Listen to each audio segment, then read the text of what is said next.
The late Queen Elizabeth II had a long history with Land Rovers, with her 70-year reign lasting for almost the entirety of the company's history.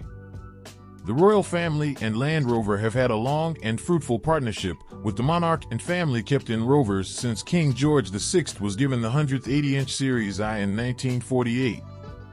The Queen had many Land Rovers over her long life, but there are a few with which she is most associated.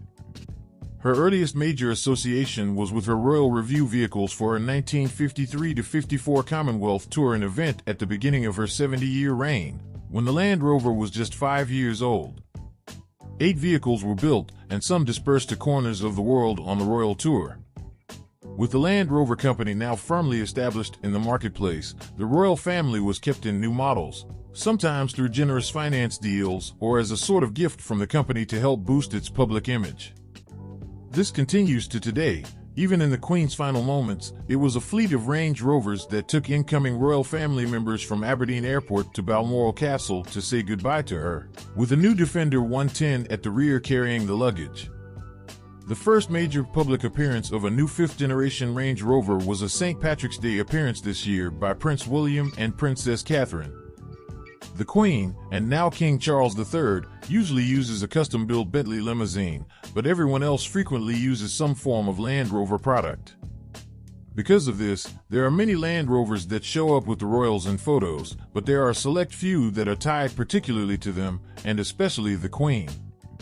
Her late husband, the Duke of Edinburgh, was also a Land Rover lover, even using a custom Defender 110 as his hearse for his funeral. One of the most iconic photos of the couple was with their children and Series 3109 JYV-1D, taken at the Windsor Horse Trials in 1972.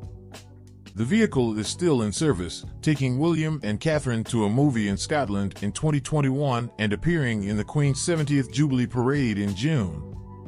The Queen had a number of Range Rover classics in the 1970s and 1980s, and although none of them are singularly tied to her, several showed up in images. During a tour to Namibia, she drove a beige classic on safari.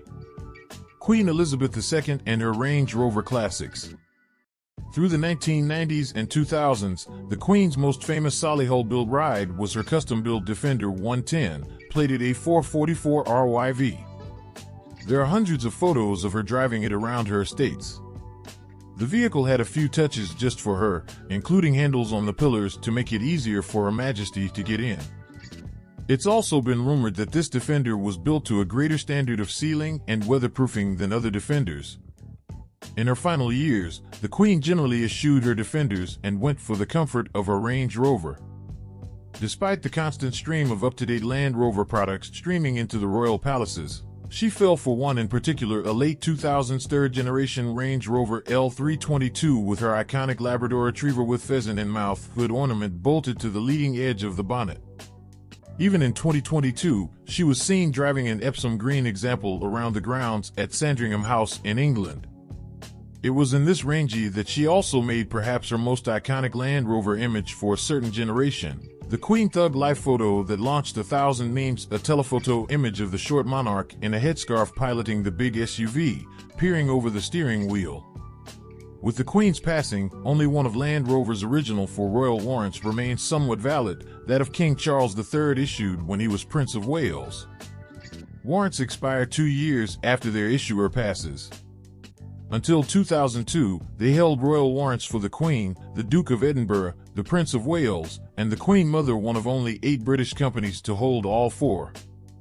However, as the royal warrant system is reworked for the new monarchy, it seems extremely likely that they will again become one of the few companies to hold all the new available warrants, as time-honored favorite vehicles of King Charles III, Queen Camilla, and Prince William as the heir to the throne.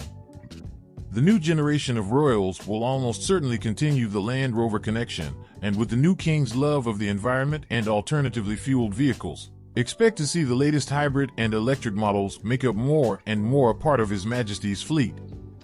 The Land Rover website is currently a testament to this long-standing union between Britain's greatest four-wheel drive automaker and the monarch. Thank you for your attention and have a nice day.